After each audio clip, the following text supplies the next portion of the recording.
وصحبه أجمعين.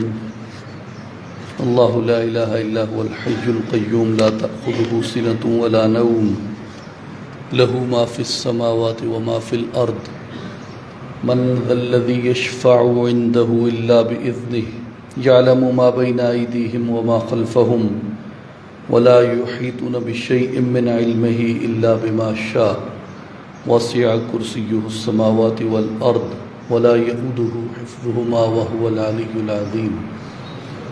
إن الله وملائكته يصلون على النبي يا أيها الذين آمنوا صلوا عليه وسلموا تسليما. الصلاة والسلام عليك يا سيدي يا رسول الله وعلى آلك وأصحابك يا حبيب الله یا محبوب اللہ یا محمد الرسول اللہ صلی اللہ علیہ وآلہ وبارک وسلم. آج ایک نایاب دن ہے جو کئی برسوں بعد، بعض دفعہ کئی اشروں بعد دو چیزیں جمع ہوتی ہیں: 27 رمضان المبارک اور جمعۃ المبارک کا دن. تو جمعہ ایام میں افضل دن ہے اور 27 رمضان المبارک وہ دن ہے جس دن قرآن مجید اللہ تبارک و تعالیٰ نے نازل فرمایا. اور گو کہ لیلۃ القدر کے بارے میں سرکار علیہ الصلاۃ والسلام نے یہ فرمایا ہے کہ آخری عشرے کی طاق راتوں میں تلاش کرو، یعنی 21، 23، 25، 27، 29 ان راتوں میں کوئی ایک رات بھی لیلۃ القدر کی رات ہو سکتی ہے. لیکن چونکہ قرآن مجید اس دن میں، اس شب مبارک میں نازل ہوا، تو صالحین، ابرار، متقین اور زاہدین کا، صوفیاء کا اور اولیاء کاملین کا ہمیشہ سے غالب گمان یہی رہا ہے کہ 27ویں کی شب قدر ہے. لیکن بزرگوں میں سے کسی نے یہ بھی فرمایا ہے کہ ہر شب قدر است اگر قدر بدانی، اگر تمہیں قدر ہو جائے تو ہر شب قدر بن جاتی ہے. کون اپنی رات کی کتنی قدر کرتا ہے؟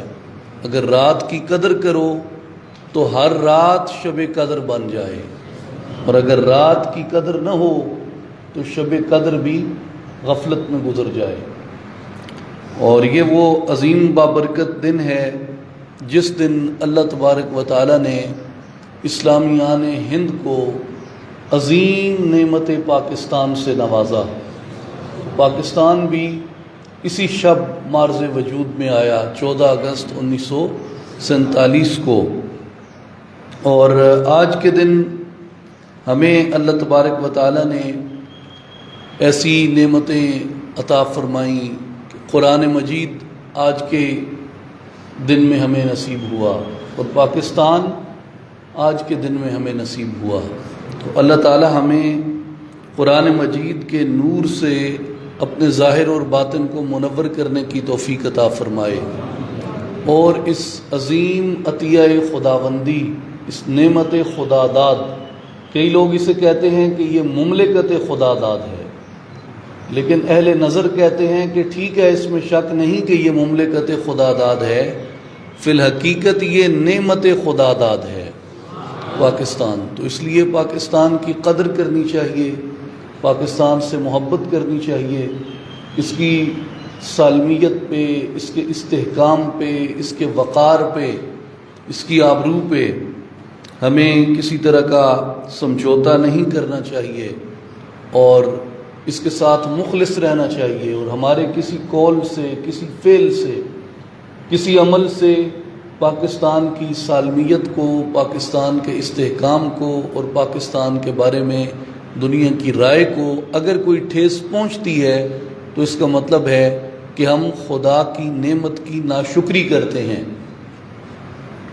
اور اگر آپ یہ پوچھیں کہ پاکستان کیسے نعمت ہے، تو میں آپ سے عرض کروں گا کہ آپ گوگل کھولیے، آسان ذریعہ تو یہی ہے اب کتابوں کا یہ تحقیقی وہ چیزوں تک پہنچنے کا ہر ایک کی دسترس نہ بھی ہو تو آپ اپنے موبائل فون میں گوگل کھولیں اور وہاں لکھیں پارٹیشن 1947 جو ہجرت ہوئی اس کی تصاویر دیکھیں، ان مسلمانوں پہ کیا بیتا جو ہجرت کر کے یہاں پہ آئے، اور ہجرت سے پہلے کے جو حالات تھے یہاں مسلمانوں کے، آپ کبھی ان حالات کے اندر غور کریں کس طریقے سے مسلمانوں سے ان کی عظمت چھینی گئی، ان کی شان و شوکت چھینی گئی، کس طریقے سے ہماری عظیم الشان سلطنتیں یہاں پہ ملیہ میٹ کی گئیں، مسلمانوں پہ تجارت کے، علم کے جو ذرائع تھے ان کو کیسے تنگ کیا گیا، اور کس طرح جو برہمن انگریز گٹھ جوڑ تھا اس کے ذریعے پاک و ہند میں مسلمانوں کو ذلیل اور رسوا کیا گیا اور ان پہ ان کی زندگی تنگ کی گئی۔ آپ جب ان چیزوں کو پڑھتے ہیں تو پھر آپ کو پتہ چلتا ہے کہ پاکستان کتنی بڑی نعمت ہے۔ اس کے ساتھ آج کا یہ عظیم دن، آج کا یہ بابرکت دن ہمیں توبہ کا درس دیتا ہے کہ ہم اللہ تبارک و تعالیٰ کی بارگاہ میں اپنی عاجزی کے ساتھ، انکساری کے ساتھ ہمارے اندر جو خامیاں ہیں، خرابیاں ہیں، کوتاہیاں ہیں، ہم صدق کے دل سے ان کے بارے میں غور کریں اور صدق کے دل سے اللہ تبارک و تعالیٰ کی بارگاہ سے یہ توفیق طلب کریں کہ مالک ہمارے گزشتہ گناہوں کو معاف فرما، اور یہ خامیاں، یہ خرابیاں جو ہمیں تجھ سے دور کرتی ہیں، جو میرے اور تیرے درمیان حائل ہو جاتی ہیں، جو مجھے تیری یاد سے، تیری اطاعت سے، تیرے ذکر سے روک رکھتی ہیں، ان کو اپنے فضل اور اپنے کرم سے میرے وجود سے زائل فرما دے، اور مجھے اپنا ایسا بندہ بنا کہ میں اس دنیا سے سرخرو تیری بارگاہ کی طرف جاؤں، اور اس کے ساتھ اس دنیا میں رہتے ہوئے آج کا یہ دن ہمیں یہ چیز بتاتا ہے کہ نبی پاک شہ لولاک صلی اللہ علیہ وآلہ وسلم کا اسوہ حسنہ اور نبی پاک شہ لولاک صلی اللہ علیہ وآلہ وسلم کا جو اخلاق عظیمہ تھا، ہمیں وہ اخلاق اختیار کرنا چاہیے، اور وہ اس اخلاق کی عظمت اور اس اخلاق کی بلندی کو اللہ تبارک و تعالیٰ نے قرآن مجید میں ارشاد فرمایا وَإِنَّكَ لَعَلَىٰ خُلُقٍ عَظِيمٍ کہ اے حبیب صلی اللہ علیہ وسلم بے شک آپ اخلاق کے اعلیٰ ترین منصب کے اوپر فائز ہیں۔ اور ایک بہت ہی باکمال حدیث مبارک سیدنا عمار ابن یاسر رضی اللہ تعالیٰ عنہ سے مروی ہے، جسے امام حیثمی نے، امام منذری نے، امام ابو نعیم الاصبہانی رحمۃ اللہ علیہما نے اور امام طبرانی نے حدیث پاک کو روایت فرمایا کہ عمار ابن یاسر رضی اللہ عنہما فرماتے ہیں کہ نبی پاک شہ لولاک صلی اللہ علیہ وآلہ وسلم نے ارشاد فرمایا حسن الخلق خلق اللہ الاعظم کہ جو حسن اخلاق ہے یہ اللہ تبارک و تعالیٰ کا عظیم خلق ہے۔ حسن اخلاق اللہ تبارک و تعالیٰ کا عظیم خلق ہے۔ اور امام غزالی رحمۃ اللہ علیہ نے یہ ارشاد فرمایا ہے کہ نبی پاک صلی اللہ علیہ وآلہ وسلم کی تعلیمات مبارکہ کا خلاصہ یہ ہے کہ حسنوا اخلاقکم کہ اپنے اخلاق کو حسین بناؤ، اپنے اخلاق کو احسن تر بناؤ۔ اس کی وجہ کیا ہے؟ اس کی وجہ قرآن مجید کا یہ ارشاد ہے کہ جب تم اپنے نبی صلی اللہ علیہ وآلہ وسلم کی طرف دیکھتے ہو تو اللہ نے انہیں خلق عظیم عطا فرمایا، اور اللہ تبارک و تعالیٰ کی صفات میں سے جو خلق ہے وہ نبی پاک صلی اللہ علیہ وآلہ وسلم نے فرمایا کہ اللہ تبارک و تعالیٰ کی صفات میں سے ہے۔ اس لیے وہ مومن جو اچھے اخلاق کو اختیار کرتا ہے فی الحقیقت وہ اپنے آپ کو صفت مصطفیٰ سے بھی متصف کر لیتا ہے اور صفت باری تعالیٰ سے بھی متصف کر لیتا ہے۔ امام ابو یعلا موصلی رحمۃ اللہ علیہ نے اور امام بیہقی رحمۃ اللہ علیہ نے حضرت انس رضی اللہ تعالیٰ عنہ سے روایت کیا کہ ایک مرتبہ نبی پاک شہ الاولاق صلی اللہ علیہ وآلہ وسلم کی سیدنا ابو ذر غفاری رضی اللہ تعالیٰ عنہ سے ملاقات ہوئی تو سرکار دو جہاں صلی اللہ علیہ وآلہ وسلم نے فرمایا، یا ابا ذر الا ادلک علی خصلتین ہما اخف علی الظہر واثقل فی المیزان من غیرہما۔ آپ صلی اللہ علیہ وآلہ وسلم نے فرمایا کہ اے ابو ذر غفاری، کیا میں تجھے ایسی دو خصلتیں نہ بتاؤں جو تیرے بدن پہ تو بوجھ نہیں ہوں گی، جو تیرے بدن پر تو بوجھ نہیں ہوں گی، لیکن قیامت کے دن تیرے ترازو کے اندر بھاری ہو جائیں گی۔ تیرے بدن پہ بوجھ نہیں ہوں گی، لیکن قیامت کے دن جب تیرا نامہ اعمال ترازو میں رکھا جائے گا تو نیکیوں کے پلڑے کو یہ بھاری کر دیں گی۔ عرض کی یا رسول اللہ صلی اللہ علیہ وسلم آپ ارشاد فرمائیے، تو نبی پاک صلی اللہ علیہ وآلہ وسلم نے فرمایا، علیک بحسن الخلق وطول الصمت۔ حضور نے فرمایا کہ اے ابو ذر، وہ دو خصلتیں اپنے اخلاق کو بہتر بنانا اور اپنی زبان کو بند کر لینا ہے۔ جو اپنے اخلاق کو بہتر بنائے اور خاموش رہنے کی عادت کو لازم پکڑے، خاموش رہنے کی عادت کو لازم پکڑے۔ حضور نے فرمایا، والذی نفس محمد بیدہ ما عمل الخلائق بمثلہما۔ حضور نے فرمایا کہ اس ذات کی قسم جس کے قبضے میں محمد الرسول اللہ کی جان ہے، فرمایا مخلوق میں ان دونوں کی مثل کوئی اور نیکی نہیں ہو سکتی۔ ایک حسن اخلاق اختیار کرنا اور دوسرا خاموشی اختیار کرنا۔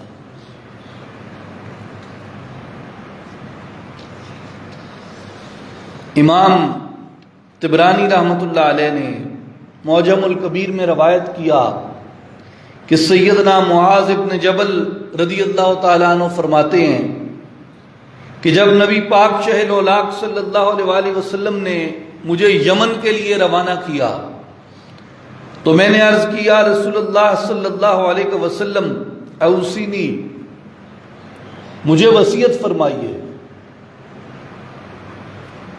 حضور صلی اللہ علیہ وآلہ وسلم نے فرمایا، علیک بحسن الخلق۔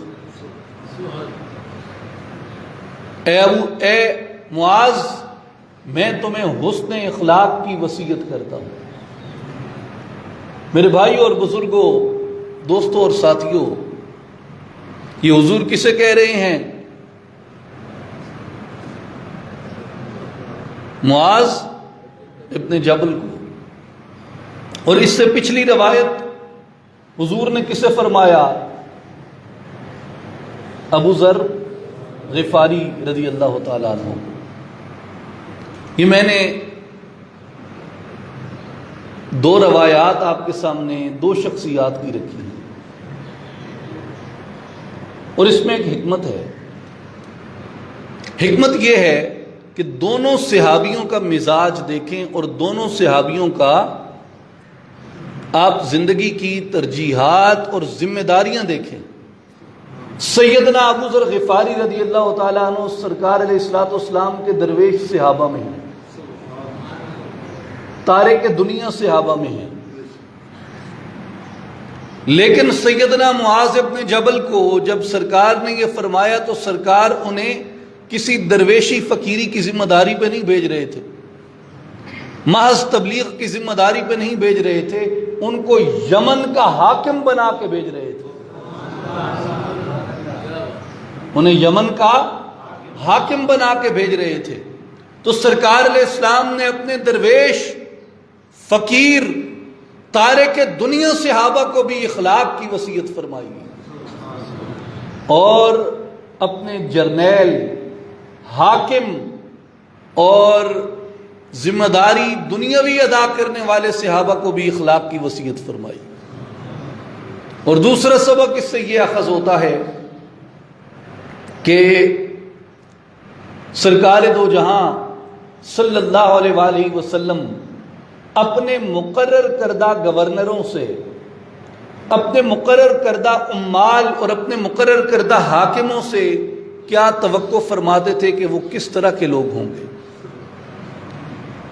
اس لیے یہ عامت المسلمین کے لیے بھی وصیت ہے، اور عامت المسلمین کے ساتھ یہ ہمارے وطن عزیز کے بھی اور دنیا اسلام کے بھی تمام حکمرانوں کے لیے اور تمام ایسے لوگوں کے لیے جو مناصب سیاسیہ پہ بیٹھتے ہیں،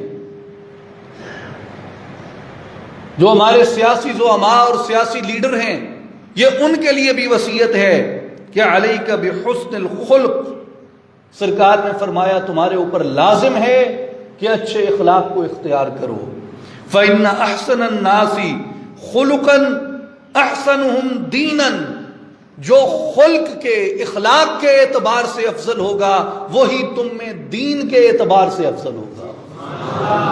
جو اخلاق کے اعتبار سے افضل ہوگا وہی دین کے اعتبار سے افضل ہوگا۔ تو جیسے روشنی کی مثال پیش کی جاتی ہے تو اس کا متضاد اندھیرا ہوتا ہے، علم کی مثال پیش کی جاتی ہے تو اس کا متضاد جہالت ہوتی ہے، ذکر کی مثال پیش کی جاتی ہے تو اس کا متضاد غفلت ہوتا ہے، اطاعت کی مثال پیش کی جائے تو اس کا متضاد سرکشی ہوتا ہے۔ میرے بھائیو، جب اخلاق کی مثال پیش کی جائے تو اس کا متضاد بد اخلاقی ہوتا ہے، بد زبانی ہوتا ہے، بد تہذیبی ہوتا ہے۔ گویا سرکار اسلام کے اس ارشاد مبارک میں اگر آپ اس کا متضاد ڈھونڈے کہ تم میں دین اسی کا افضل ہوگا جس کا اخلاق افضل ہوگا، تو اس کا مطلب یہ ہے کہ جو جتنا زیادہ بد اخلاق ہوگا وہ بظاہر حلیہ کچھ بھی ہو، اس کا بظاہر اپنی زبان پہ جس طرح کی باتیں وہ کرتا ہو، بظاہر اپنے ساتھ اس نے جتنے ٹائٹل لگا رکھے ہوں، لیکن جو اخلاق میں برا ہے اس کی نہ عبادات قبول ہوں گی، نہ اس کی بندگی قبول ہوگی، اور نہ دین کے اندر وہ مستحکم ہو سکتا ہے۔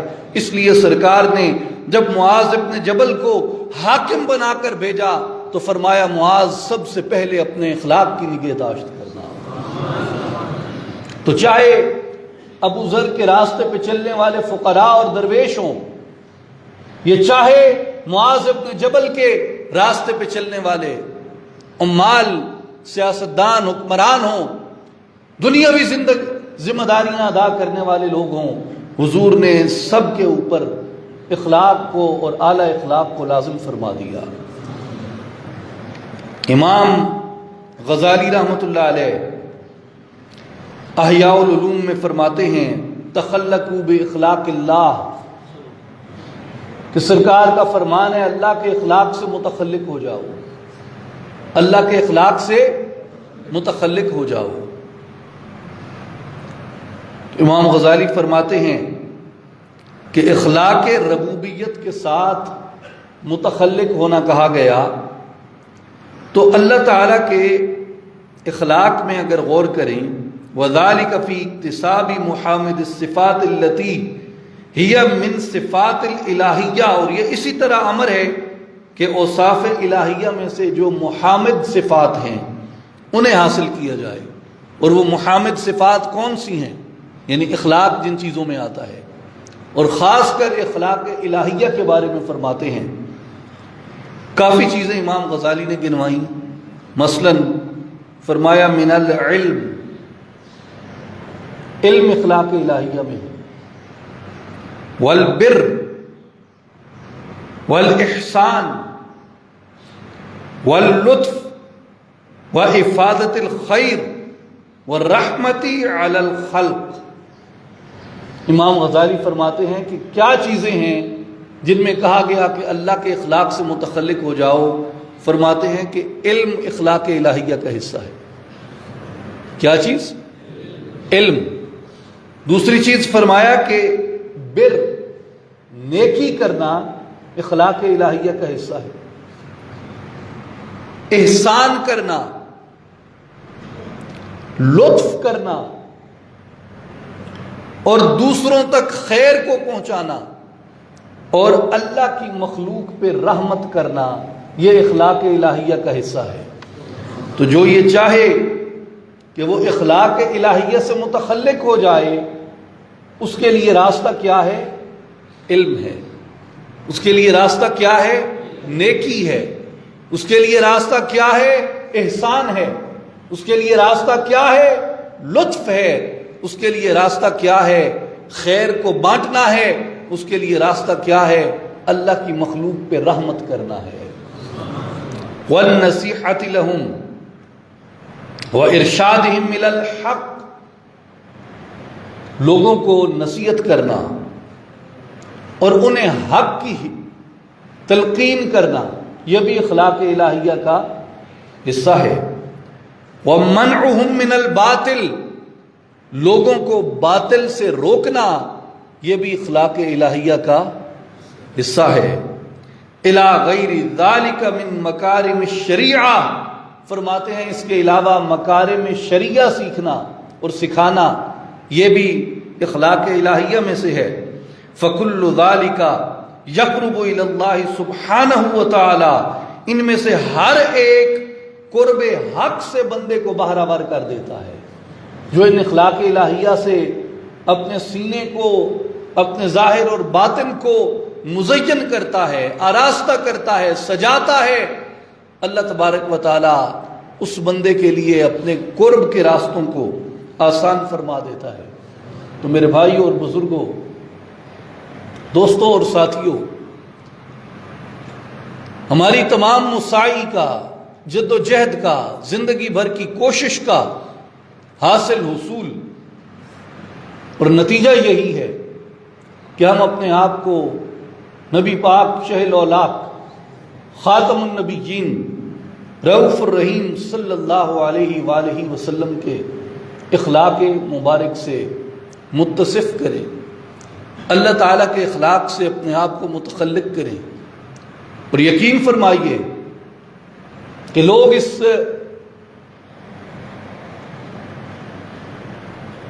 ملک میں اور اس امت میں بہت سے بحرانوں کی بات کرتے ہیں.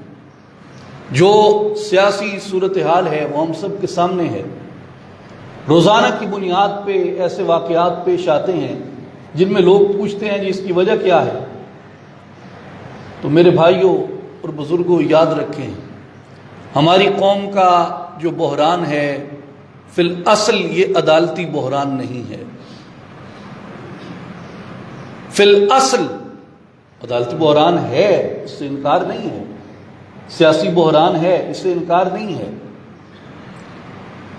دیگر کئی بحران ہیں، ان سے انکار نہیں ہے.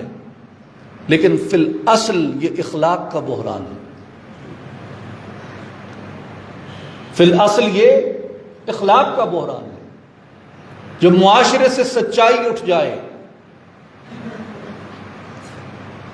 یعنی سچ بولنا ایک نایاب چیز بن جائے، اس معاشرے سے آپ کس طرح کی توقع کریں گے؟ میرے بھائیوں اور بزرگوں، اکثر یہ بات ہم آپس میں کرتے ہیں اور ہم سب جانتے ہیں کہ جنت میں ٹھکانہ کس کا ہے؟ جس نے کہا لا الہ الا اللہ محمد الرسول اللہ. ایک کلمے سے آپ جنت میں پہنچ گئے. وہ کیسے؟ کیوں کہ یہ کلمہ کائنات کی سب سے بڑی سچائی ہے. کائنات کی سب سے بڑی سچائی ہے. آپ نے ایک سچ کہا اور آپ کے دل نے اس سچ کی تصدیق کی، اللہ نے آپ پہ جنت واجب کر دی. نبی پاک نے آپ کے لیے جنت کی بشارت دے دی. آپ کہتے ہیں سب تعریفیں اس اللہ کی جو سب جہانوں کا پالنے والا ہے. آپ کو پتا ہے کہ جادو کا سب سے بڑا توڑ سورہ فاتحہ ہے. جس پہ جادو ہے، نظر بد کا شکار ہے، وہ سورہ فاتحہ کثرت سے پڑھے. کیوں؟ اس سے کیا ہوگا؟ اس سے شیطانی اثرات، سفلی اثرات زائل ہوتے ہیں. کیوں زائل ہوتے ہیں؟ اس لیے کہ میں سورہ فاتحہ پڑھ رہا ہوں. سورہ فاتحہ کیا ہے؟ سورہ فاتحہ کا آغاز کائنات کی سب سے بڑی سچائی سے ہوتا ہے. الحمد للہ کہ سب تعریفیں اللہ کے لیے ہیں جو سب جہانوں کا پالنے والے. اور آگے آپ سارا اس کا ترجمہ پڑھ لیں. بنیادی طور پہ آپ اس کائنات کے سب سے بڑے سچ کو مسلسل دہراتے ہیں، تو سچ کی دہرائی سے شیطان کا اثر زائل ہوتا ہے. سچ کی دہرائی سے شیطان کا عمل زائل ہوتا ہے. سچ کی دہرائی سے شیطانی اثرات زائل ہوتے ہیں. تو میرے بھائیوں، سچ کی ایک طاقت ہے. اس لیے اللہ نے کہا کونوا مع الصادقین، سچوں کے ساتھ ہو جاؤ. صدیقین کو انبیاء کے بعد مرتبے میں رکھا جنت کے اندر. شہداء اور صدیقین انبیاء کے بعد ہوں گے مرتبے میں. میرے دوستوں اور ساتھیوں، سچائی کی ایک ویلیو ہے، سچائی کی ایک قدر ہے، سچائی کی ایک طاقت ہے. اور ایک معاشرہ جس کے اندر جھوٹ فیشن کا کلچر ہو، آپ اس معاشرے میں کس انصاف کی توقع رکھتے ہیں؟ آپ اس معاشرے میں کس اچھائی اور کس خیر کی توقع رکھتے ہیں؟ تو جو بحران ہے بنیادی طور پہ یہ جھوٹ کی کثرت کا بحران ہے. یہ جھوٹ کے برے شمار نہ کیے جانے کا بحران ہے. یہ سچائی کے خاتمے کا بحران ہے. یہ سچائی کے مفقود ہو جانے کا بحران ہے. یہ سچائی کے موجود نہ ہونے کا بحران ہے. سچائی سے لوگوں کی عملاً دوری کا بحران ہے. جب سچائی نہیں رہی پھر لڑتے رہو. فیصلہ کس چیز پہ ہوتا ہے؟ منصف فیصلہ سچ پہ کرتا ہے نا. عدل کیا ہے؟ عدل سچ ہے. انصاف کیا ہے؟ انصاف سچ ہے. میرے بھائیوں اور بزرگوں، میں اس پہ طویل آپ کا وقت نہیں لینا چاہتا. ویسے بھی وقت ہو چکا ہے، 2:30 بج گئے ہیں، جمعۃ المبارک کا وقت ہے. ایک آخری میں اپنے وسیب کی ایک مثال آپ سے عرض کرتا ہوں.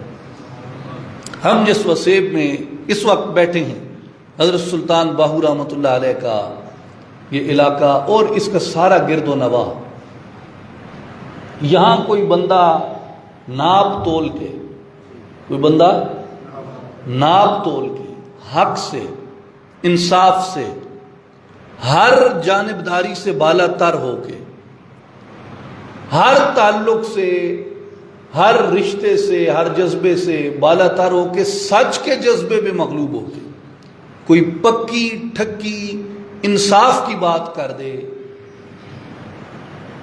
اسے لوگ کہتے ہیں بھائی وپار ہے.